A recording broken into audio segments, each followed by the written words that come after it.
अल्लाह अकबर।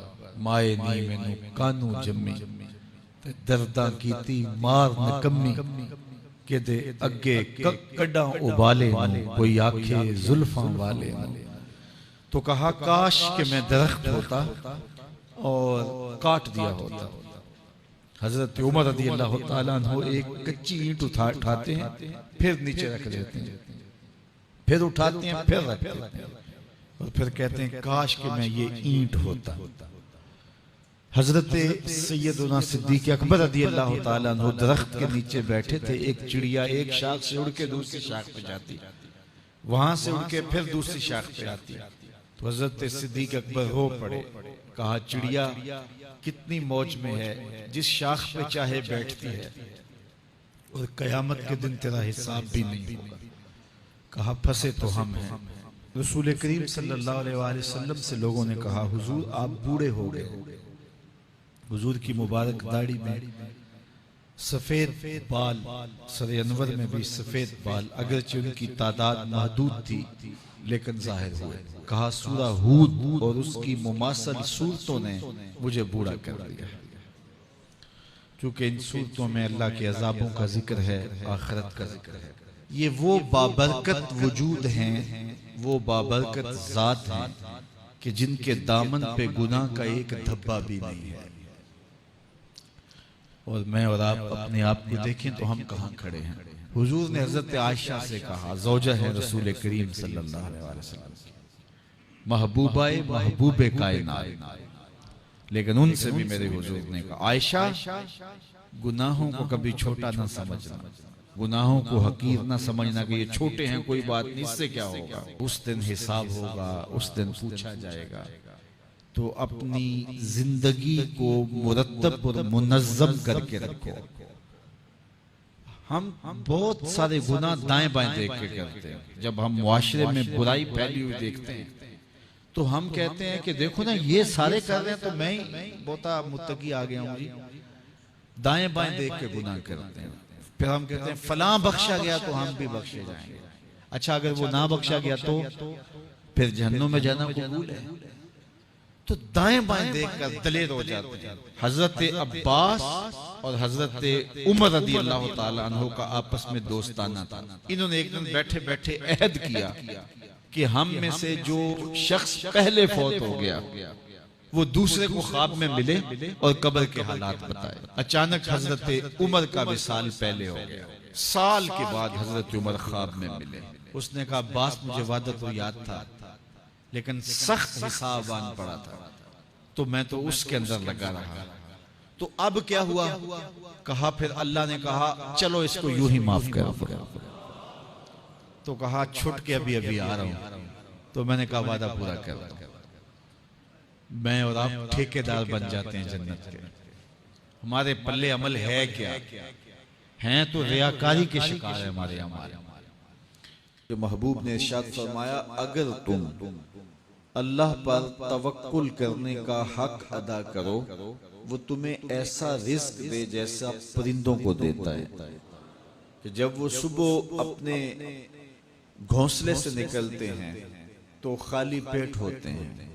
इंसान को तो पता है कि मैंने कमाई के फलां अड्डे पे जाना है, दुकान पे बैठना है, फैक्ट्री में जाना है, फलां जगह मजदूरी करनी है, लेकिन इनको कुछ पता नहीं होता कि हमने कहाँ जाना है। जब सुबह निकलते हैं तो खाली पेट होते हैं और जब वापस शाम को पलटते हैं तो इनके पेट भरे हुए होते हैं। फिर जिसकी जो जरूरत है अल्लाह उसको वो नसीब करता है। सारे परिंदे एक जैसी ग़िज़ा नहीं लेते। इसी तरह मुख्तलिफ जो अल्लाह ताला ने मखलूकात पैदा की हैं उन सब की अग़ज़िया एक जैसी नहीं है। कुछ परिंदे कुछ खाते हैं, कुछ खाते हैं। अल्लाह सबको उनकी जरूरत बाहम पहुंचाता है। बल्कि मैं कहा करता हूँ ये जो हंस है ये दुनिया के अंदर लाखों की तादाद में, करोड़ों की तादाद में पाए जाते हैं और ये सुच्चे मोती खाते हैं। और हम अगर किसी दवाई में इस्तेमाल करने के लिए हमें मतलूब हो तो हजारों लाखों रुपए दे के हम किसी से लें तो फिर भी बाज़ का यकीन नहीं होता कि ये खालिस हैं या ना खालिस हैं। लेकिन उस जानवर को अपने पेट भरने के लिए ये मोती रोजाना सुबह शाम चाहिए होते हैं। और एक जानवर नहीं, दुनिया के ऊपर करोड़ों हैं। मेरा रब हर रोज हर एक की जरूरत को पूरा फरमाता है। तो जिसकी जो जरूरत है वो पूरी होती है। बन तवक्कुल पंछी उड़ दे, खर्च न पल्ले जेरा हो। जब वो घर से उड़ते हैं तो खाली पेट होते हैं, और जब वो शाम को आते हैं तो उनके पेट भरे हुए होते हैं। तो कोई अड्डा रिज़्क़ का मखसूस उनके लिए नहीं है, और सबसे अच्छा खाते हैं। वो जो अमरूद का बाग होता है उसमें अगर आप देखना हो कि सबसे अच्छा मीठा अमरूद कौन सा है, तो वो होगा जिसको तोते ने चूंच लगाई हो, क्योंकि ये सबसे अच्छा फल पूरे बाग में। एक होता है एक्सपोर्ट क्वालिटी, ये उससे भी बेहतर क्वालिटी लेते हैं। तो अल्लाह ताला ने इसके लिए सबसे अच्छा रखा हुआ है, तो अल्लाह ने ये इंतजाम किया हुआ है। तो फरमाया मेरे हुजूर ने, अगर तुम अल्लाह पर तवक्कुल करने का जो हक है उसको अदा कर दो, तो वो तुम्हें भी ऐसे ही रिज़्क़ अता करे जैसे परिंदों को रिज़्क़ अता करे। अगर तवक्कुल तुम्हें नसीब हो जाए। हज़रत राबिया बसरिया कि हाँ मेहमान आए, तो खादमा ने कहा मेहमान आए हैं तो उनके लिए क्या किया जाए। कहा उन्हें खाना खिलाओ। तो कहा कि सिर्फ एक रोटी पड़ी हुई है, तो मेहमान 4-5 है, कम से कम 8-10 रोटियां चाहिए। तो फरमाया अच्छा उस रोटी को अल्लाह की राह में खैरात कर दो। तो खैरात कर दिया गया। थोड़ी देर के बाद दरवाजे पे दस्तक हुई। मन अल बाब, दरवाजे पे कौन है? कहा फलां का फरिश्तादा गुलाम हूं, मेरे आका ने आपके लिए खाना भेजा है। खादमा ने खाना वसूल किया और कपड़ा उठाया, गिना तो 4 रोटियां थी। तो कहा जल्दी जल्दी इसको वापस कर दो, इसके आका ने किसी और घर भेजा होगा, ये गलती से हमारे घर आ गया।